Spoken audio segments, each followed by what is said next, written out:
Council may proceed with her direct examination of the witness, Mr. Roderick C. Wamil, when she is ready. You may Thank you, proceed, Your Honor. With the permission of the presiding officer, Honorable Senator Judges. Magandang umaga, Mr. Witness. Magandang umaga po. Kumusta na po kayo ngayon? I'm feeling a bit anxious lang po as of this moment. Nervyos. Anxious. Okay. Huwag kang mag-anxious.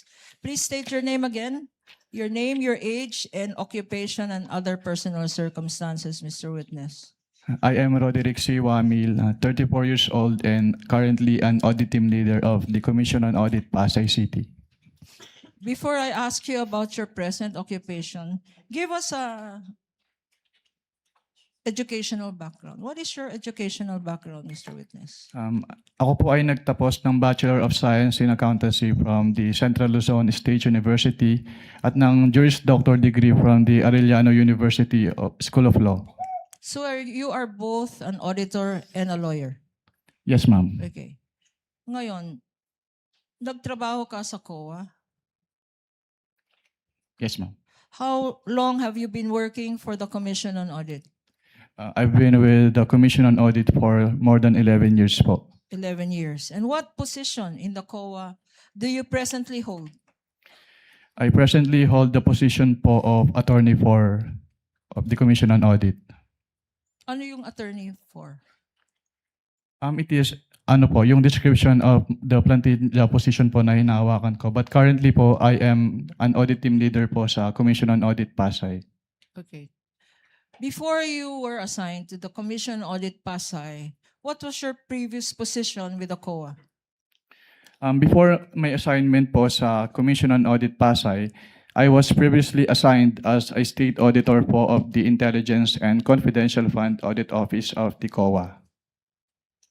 Itong COA ICFAO. ICFAO? Yes, ma'am. Could you give us a background? Ano itong COA ICFAO? Ang COA ICFAO po ay yung office under the Office of the Chairperson in charge with the conduct of the post-audit po ng liquidation of the confidential fund and intelligence fund of the various government agencies, which include the national government agencies, the government-owned or controlled corporations, and the local government units po. Okay. Na-mention mo ang intelligence at confidential funds. For our understanding, para maintindihan namin ngayon, ano ang intelligence funds at ano ang confidential funds? Ang intelligence funds po under the Joint Circular 2015-01 ay yung lump sum appropriation po na provided in the budget of the agency concerned with respect to their intelligence operations. While Ano naman ang confidential funds? ang confidential fund po based on the Joint Circular 2015-01 ay yung lump sum appropriation po ng concerned agency para sa kanilang confidential expenses. At you earlier said, sinabi mo kanina na ang office ng ICFAO ang nag-audit ng national government agencies. Anong ibig sabihin ng nagko-conduct ng audit? Anong klaseng audit ang ginagawa ng COA ICFAO? Ang audit po na ginagawa ng COA ICFAO ay compliance post-audit po. What do you mean by compliance post-audit?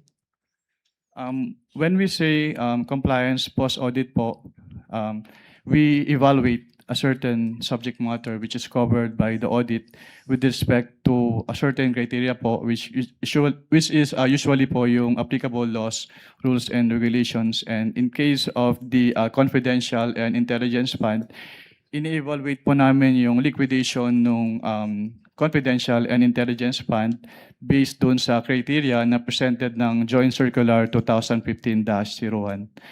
At pag sinabi naman pong post-audit, ginagawa po namin yung audit after the fact of the disbursement. So, ini-evaluate po namin kung yung disbursements ay properly supported with complete documents as required by the applicable rules and regulations. And if yung disbursements po ay hindi illegal, hindi irregular, or hindi improper.